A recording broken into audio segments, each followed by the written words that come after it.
بسم اللہ الرحمن الرحیم۔ السلام علیکم دوستو، امید ہے اللہ پاک کے کرم سے آپ سب ٹھیک ہوں گے۔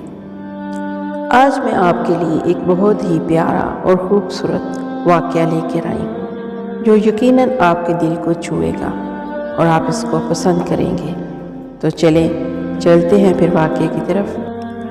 سعودی عرب کے دارالحکومت ریاض شہر کا واقعہ ہے۔ ایک نیک خاتون رمضان مبارک کے مہینے میں ہر روز افطار سے پہلے تمام بچوں کو اکٹھا کرتی اور ان سے کہتی کہ جو کچھ میں کہوں اور میں کروں تم بھی وہی کہنا اور کرنا۔ پھر وہ دعا کے لیے ہاتھ اٹھاتی اور کہتی، یا الہی ہمیں اپنا گھر عطا کر جس کے آگے ایک نہر ہو۔ تمام بچے بھی ہاتھ اٹھاتے اور کہتے، یا الہی ہمیں اپنا گھر عطا کر جس کے آگے ایک نہر ہو۔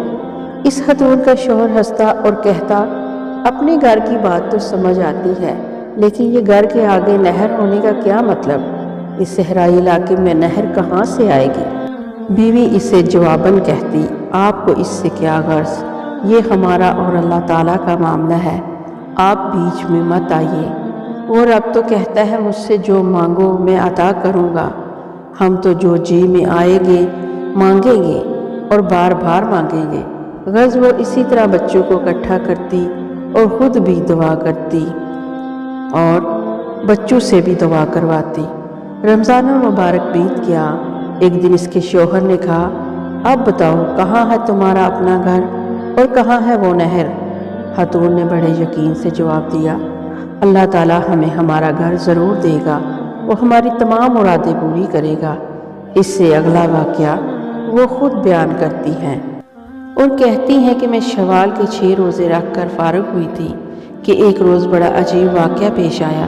میرے شوہر عصر کی نماز پڑھ کر مسجد سے نکل رہے تھے کہ ریاض کے ایک امیر آدمی نے ان کا راستہ روکا۔ میرے شوہر انہیں جانتے تک نہیں تھے۔ اس آدمی نے ان کو سلام کیا اور کہا، میرے پاس ایک گھر ہے، آدھے گھر میں تو میں اپنے والد کے ساتھ رہتا ہوں، مگر گھر کا دوسرا نصف حصہ خالی پڑا ہے۔ اللہ تعالیٰ نے مجھے اور میری اولاد کو اپنے فضل و کرم سے بہت نوازا ہے، ہمیں اس آدھے گھر کی ضرورت نہیں ہے۔ آج اس ارادے سے گھر سے نکلا تھا کہ نماز عصر کے بعد مسجد سے نکلنے والے پہلی آدمی کو میں وہ آدھا گھر ہدیۃً دے دوں گا۔ آپ سے ملاقات ہوئی تو گزارش ہے کہ میرا آدھا گھر ہدیۃً قبول فرما لے۔ بلا قیمت مکان لیتے ہوئے ہمیں تردد ہوا۔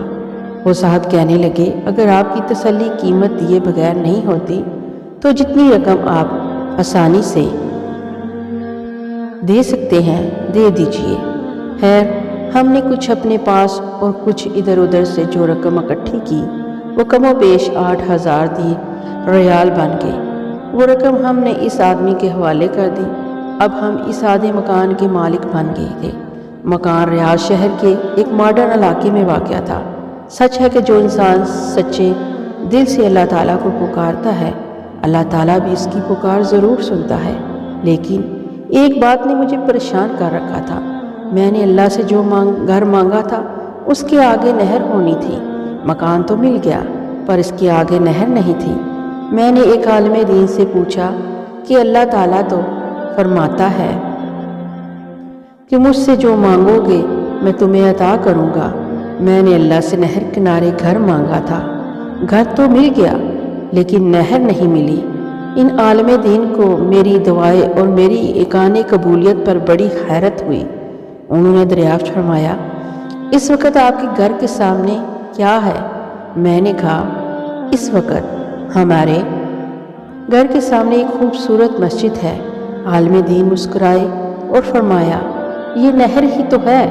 پھر انہوں نے میرے سامنے یہ حدیث مبارکہ بیان کی کہ حدیث میں نے نبی محمد صلی اللہ علیہ وسلم نے ایک صحابی سے فرمایا کہ آدمی کا گھر نہر کے کنارے ہو اور وہ اس میں روزانہ 5 مرتبہ غسل کرے تو کیا اس کے بدن پر میل کچیل رہے گا؟